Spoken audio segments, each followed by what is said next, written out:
Ya Allah ya Hayy ya Qayyum.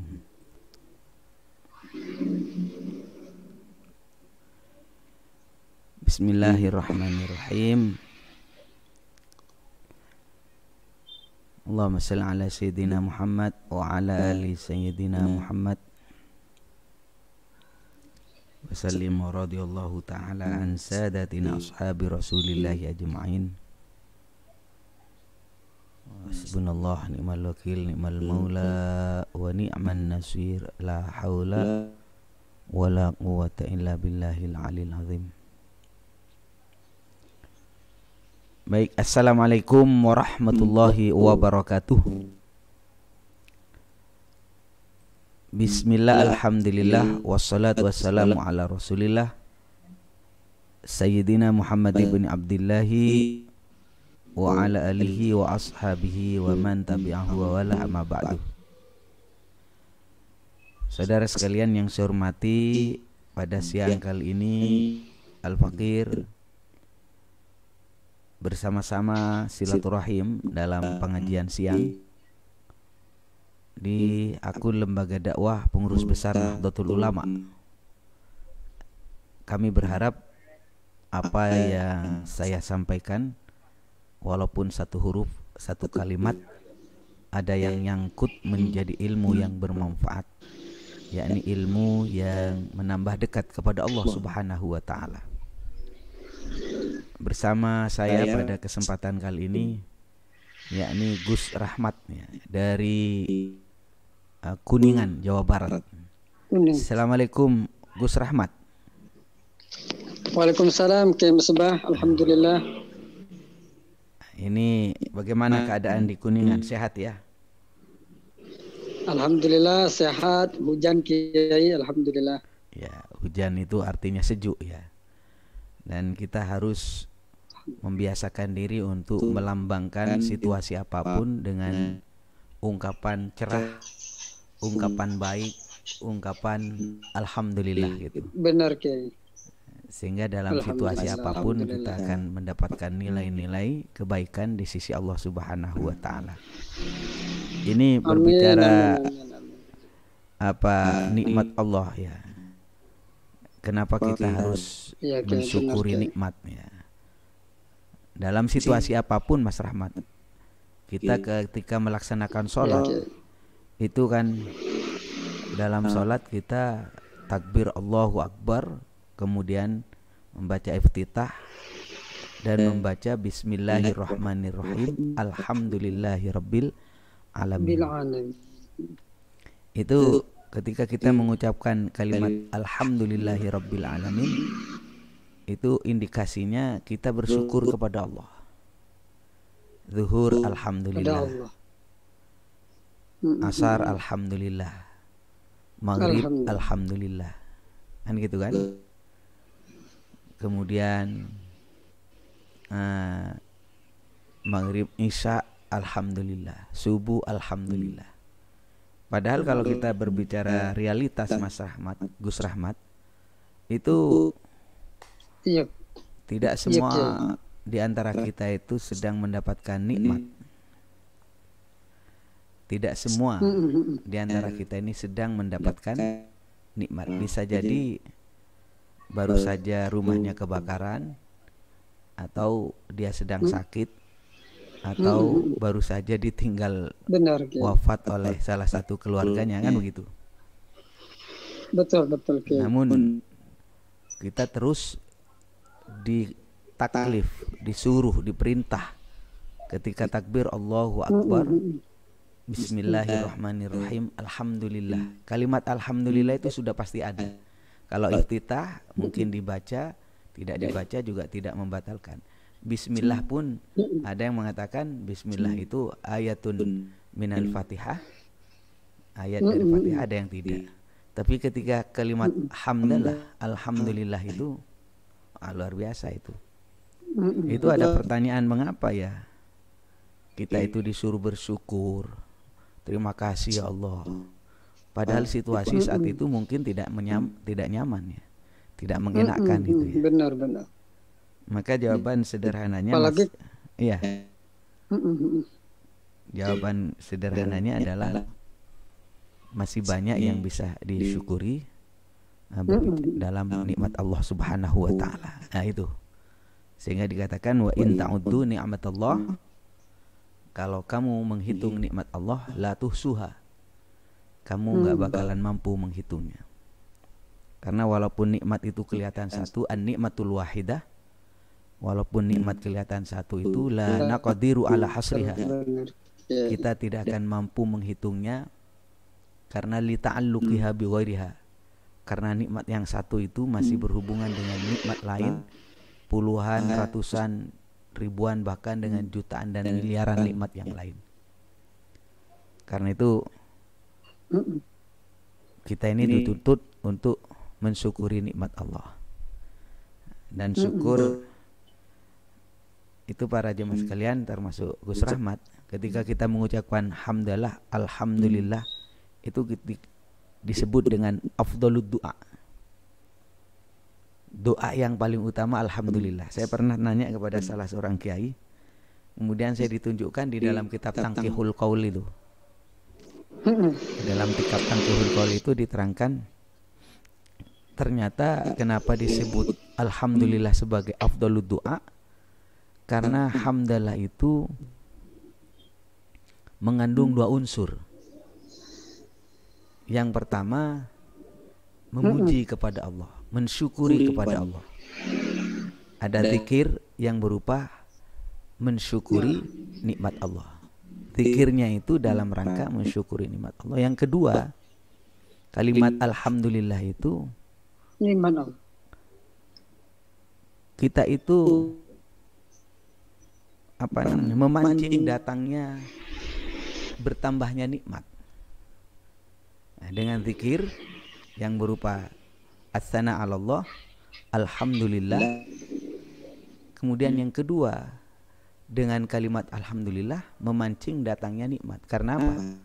Karena dia sedang bersyukur. Sehingga ketika mengucapkan kalimat alhamdulillah itu dia sedang memancing tambahan nikmat Allah, karena Allah sudah berjanji la in syakartum la azidannakum. Kan begitu kan? La in syakartum la azidannakum. Termasuk dalam keadaan pandemi juga Kiai ya. Kita harus bersyukur gitu ya Kiai ya, bukan mengeluh gitu Kiai. Ya, kalau kita mau mengeluh bisa saja. Tetapi sebagai seorang muslim dan orang yang beriman, tentu harus mampu mensiasati bagaimana situasi yang ada itu menjadi positif. Kalau kita kuat ya alhamdulillah ala kulli hal. Kita bersyukur. Misalnya dalam situasi pandemi itu banyak orang menjadi produktif. Misalnya dia banyak menulis buku, banyak inspirasi-inspirasi yang bagus, banyak kesempatan untuk bisa berkumpul dengan keluarga. Jadi kalau kita mau sikapi dengan positif ya menjadi positif ya, kita syukuri alhamdulillah gitu. Ya kalau kita mau mengeluh, ya namanya mengeluh siapapun bisa. Tapi Rasulullah mengajarkan, ayo kita membiasakan bersyukur dengan cara atau teknik unzur ila man huwa dunakah. Jadi bandingkan dengan orang yang lebih sengsara, dengan orang yang lebih melarat dalam urusan apa? Fi amri dunyakah, dalam urusan duniamu. Lah ini Gus Rahmat, kita berbicara mulai dengan kalimat syukur ya dalam keadaan apapun. Dalam kesempatan ini Gus Rahmat, saya ingin menekankan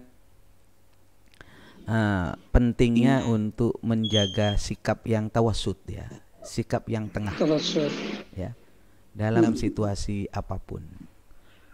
Karena misalnya kita disebut sebagai ummatan wasaton, umat yang tengah. Ummatan wasaton. Kan begitu kan? Rasulullah moderat ya Kiai ya, moderat, bahasa moderat ya.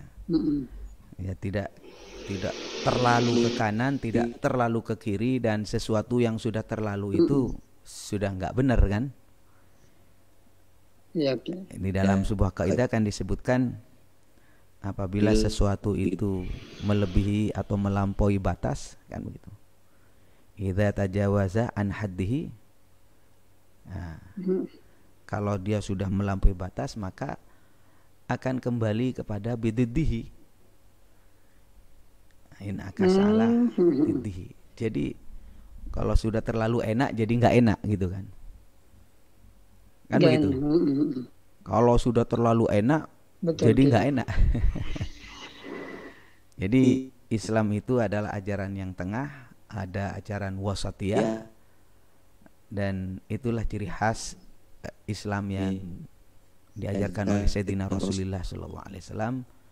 Misalnya susu yang pernah dilambangkan oleh Sayyidina Rasulullah, minum air susu itu karena air susu itu adalah minuman yang tengah, baina farsin wadamin, kan begitu kan, antara kotoran dan darah itu ada sama darah, ya laban, ada susu yang bisa diminum dan menyegarkan tentunya. Lah itu contoh yang paling konkret di tengah-tengah kita. Karena itu dalam hal ini saya mengingatkan untuk menjaga sikap tengah dalam apapun. Kita misalnya sikap tengah itu bercabang menjadi adil, toleran. Dan itulah memang untuk menjadi tengah itu tidak mudah, butuh ilmu. Kalau kita terlalu kanan nggak usah ilmu juga bisa, terlalu kiri juga tanpa ilmu juga bisa. Tapi itu ada di tengah ini memang butuh ilmu. Nomor 2 butuh kesabaran, karena kadang-kadang kita itu katanya orang kanan, wah kamu itu kurang ke kanan, katanya orang kiri, oh kamu kurang ke kiri gitu. Itulah risiko orang ada di tengah. Tetapi di tengah, iya. Tapi menurut saya Gus Rahmat, ya kita ini nggak usah pedulikan orang kalau sudah kita ini sudah benar, sudah hati-hati, sudah berdasarkan ilmu, ya imshi fi tariqillah. Berjalanlah kamu di jalan Allah, wala tubali ahadan. Jangan peduli kepada siapapun. Fa inna likulli syai'in muhibban wa mubghidha. Karena setiap sesuatu mesti ada yang pro dan kontra. Karena itu imshi fi tariqillah. Ini penting untuk dijadikan pedoman oleh kita. Ini ke dalam ya, ke dalam. Kita mempunyai sifat yang wasati, yang tengah, yang adil, yang toleran, dan seterusnya lah. Namun selalu saya ingatkan sifat-sifat ini akan menjadi sifat yang muncul yang mahmudah. Ini karena ada mausufnya. Sifat itu saya sebut dengan buah gitu. Ya. Jadi kalau istilah saya, buah itu akan akan ada pohonnya. Buah pasti ada pohonnya. Maka dalam hal ini pohon yang benar adalah akidah yang benar. Nah, akidah benar itu ya akidah Sayyidina Rasulullah, akidah para sahabat, dan akidah para ulama. Ya, selalu saya menekankan agar kita selalu berinteraksi, bersambung ilmu kita dengan para ulama yang benar. Kalau saya dengan Gus Rahmat mungkin sudah sepakat ya, karena satu pesantren di pondok pesantren Sidogiri nggak ada masalah. Tetapi kepada masyarakat juga harus ditekankan agar penting untuk menjaga sanad keilmuan kita. Sanad keilmuan. Iya, itu Gus Rahmat. Ini menarik Gus Rahmat. Saya itu mempunyai kiriman dari mendapatkan video ya dari seorang kawan saya berkaitan dengan kebablasan menurut saya. Ini bukan orang Islam tapi orang non Muslim, dia orang Nasrani. Dia mempunyai sebuah video. Video itu sudah menyebar di mana-mana gitu. Saya mohon maaf, saya tidak sependapat dengan video itu. Ya, ini video berkaitan dengan apa ya? Itu video itu Gus Rahmat. Video tentang Natal itu. Isinya gimana, Kiai? Video. Ya, sambil saya cari dulu. Coba Mas Rahmat, dalam hal yang saya sampaikan ada yang kurang paham nggak? Tidak.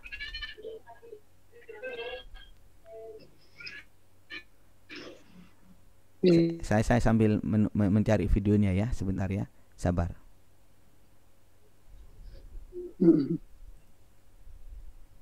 Nah,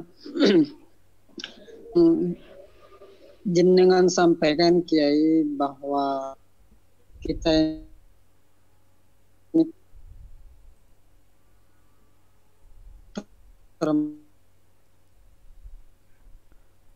ya.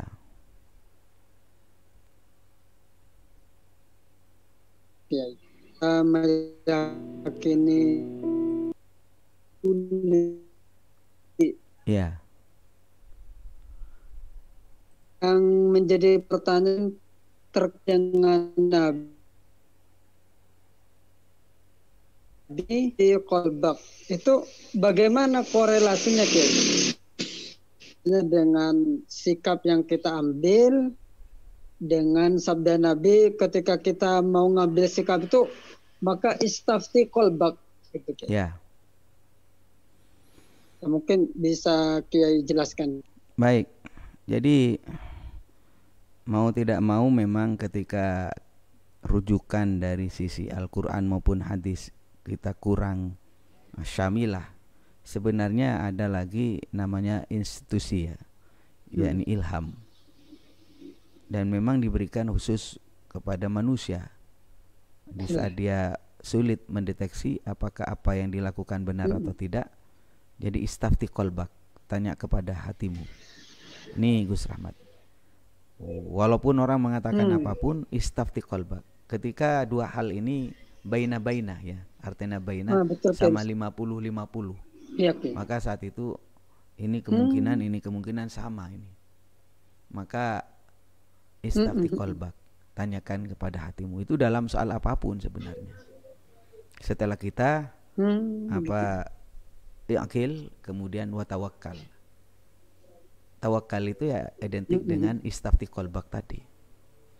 Lah ini Gus Rahmat, sebentar ya, saya tampilkan kepada Gus Rahmat berkaitan dengan video yang saya maksud, yakni video yang berkaitan dengan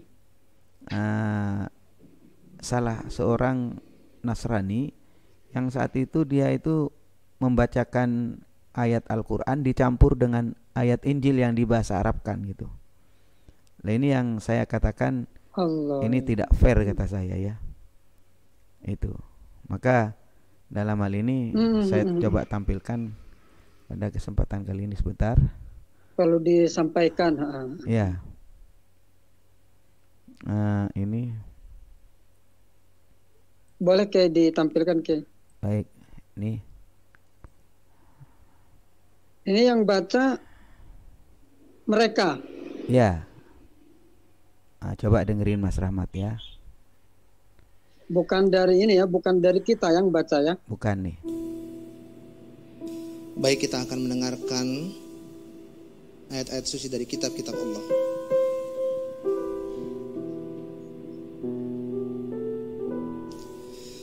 Bismillahirrahmanirrahim.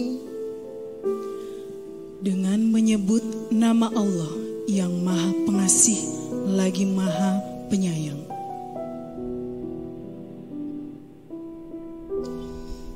Qala innama ana rasul rabbiki li ahbalaki ghulaman zakiyya. Dia, Jibril berkata, sesungguhnya aku hanyalah utusan Tuhanmu untuk menyampaikan anugerah kepadamu seorang anak laki-laki yang suci. Qalat anna yakunu yamsasni basaru walam aku bagiya. Dia, Maryam, berkata, bagaimana mungkin aku mempunyai anak laki-laki, padahal tidak pernah ada orang laki-laki yang menyentuhku, dan aku bukan seorang penzina. Qala kadzalik qala rabbuki huwa alayya hayyin walinaj'alahu ayatan linnasi wa rahmatan minna wa kana amran maqdiya.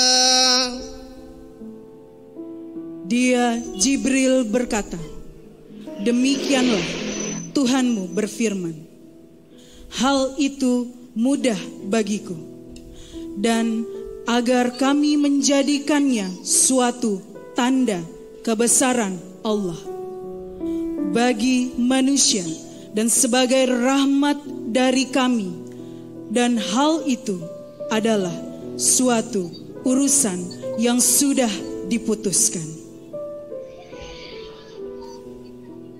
Qala lahu Yasu ana huwa at-tariq wal haq wal haya laisa ahad ya'ti ila al-aba illa bi. Kata Yesus kepadanya, akulah jalan dan kebenaran dan hidup. Tidak ada seorang pun yang datang kepada Bapa kalau tidak melalui aku.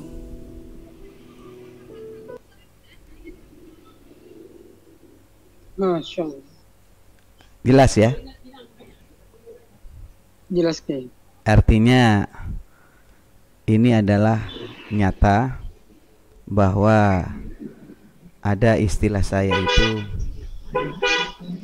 ya gampangnya penipuan ya.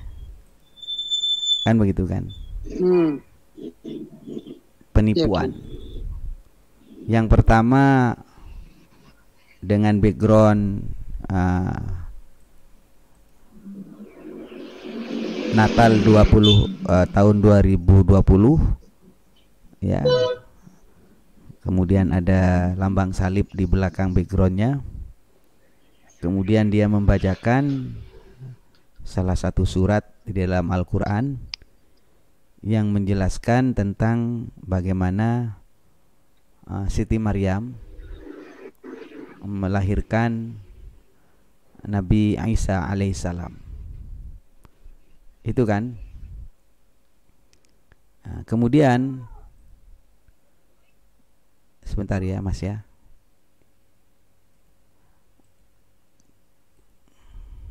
Ya Kiai. Baik Mas Rahmat. Kemudian Mas, ternyata setelah itu dia itu mengutip salah satu kutipan di surat Injil, di Injil mereka yang tadi diungkapkan dengan bahasa Arab. Qala lahu ya Yasu ana huwa tariq wal hayah. Ada kalimat itu. Ini bukan Quran ini.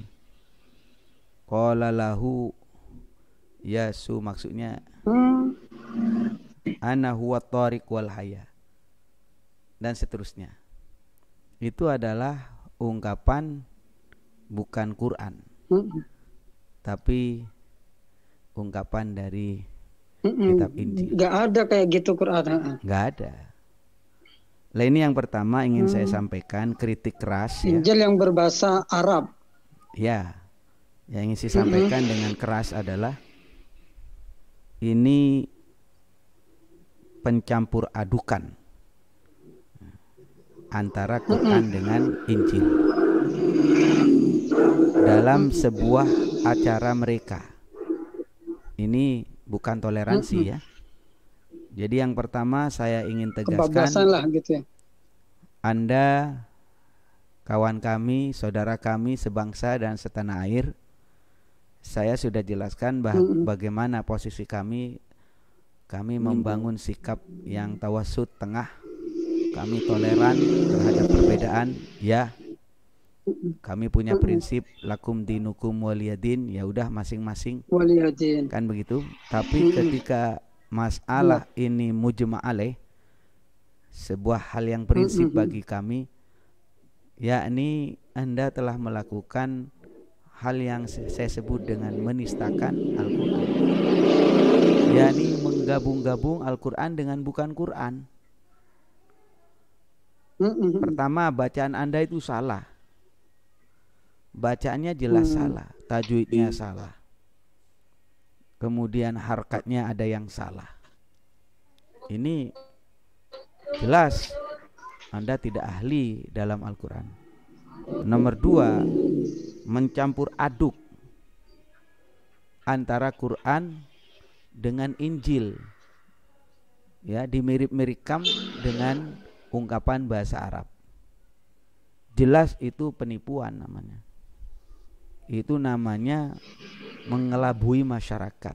Seakan-akan Nabi Isa disebut di dalam Al-Quran, kemudian ditambah dengan kutipan di dalam kitab Injil bahwa Yesus adalah sumber kehidupan dan jalan tanpa saya tidak akan sampai. Kalimat yang terakhir ini mengunci dari pernyataan sebelumnya berkaitan dengan bagaimana Nabi Isa proses dilahirkannya dari Siti Maryam.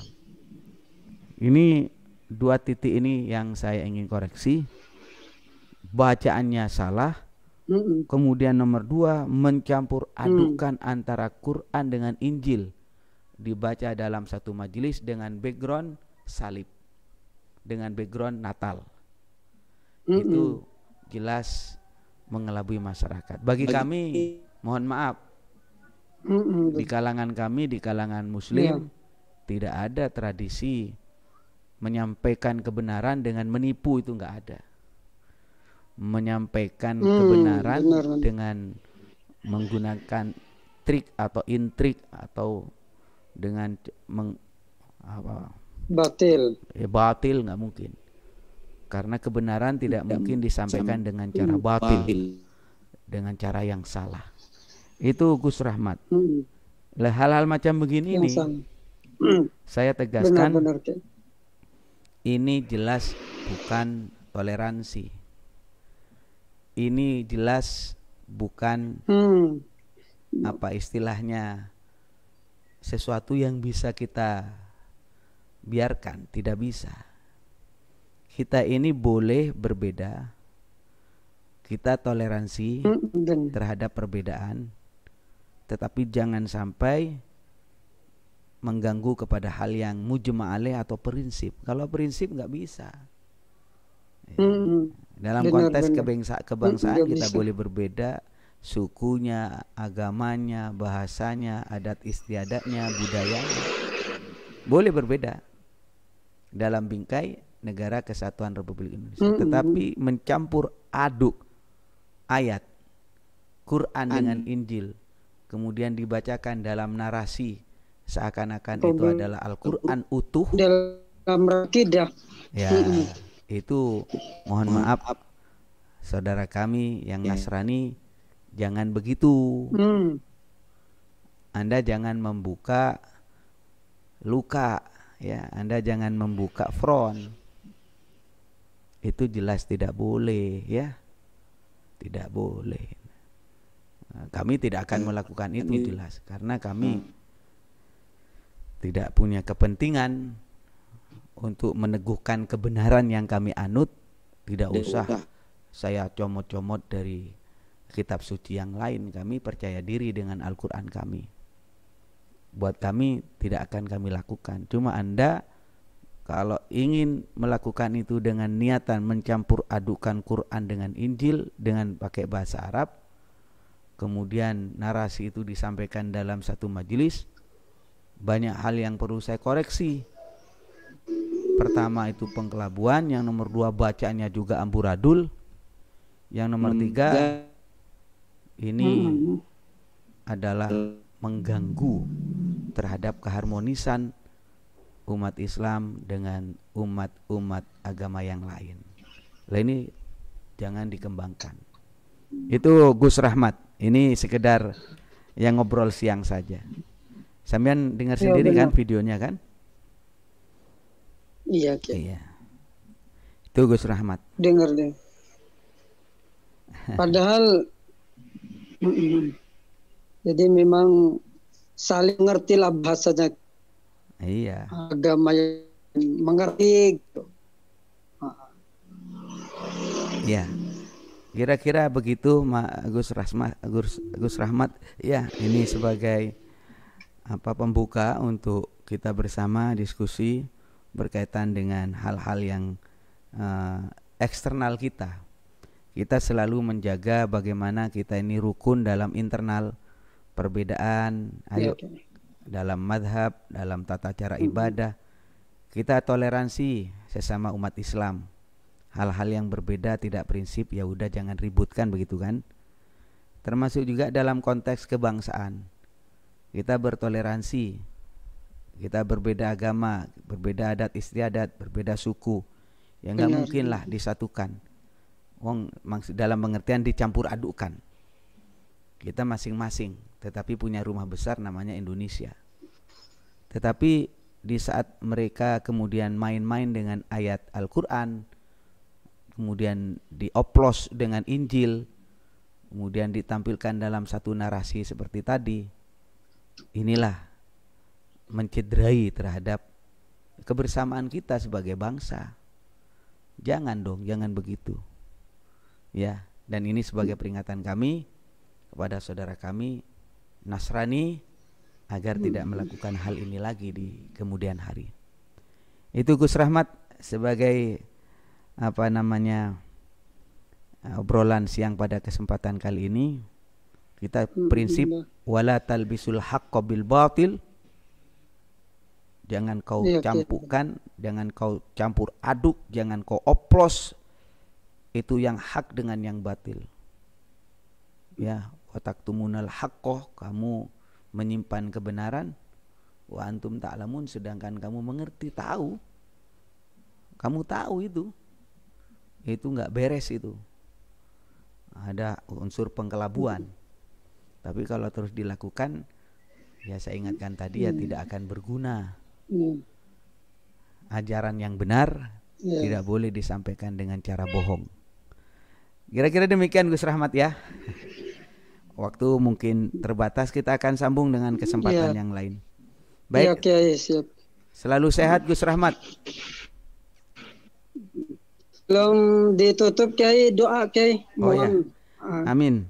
Amin. Alhamdulillah. Mudah-mudahan Allah. Sebelum didoa, biar pemirsa juga mendapatkan doa dari Kiai. Baik.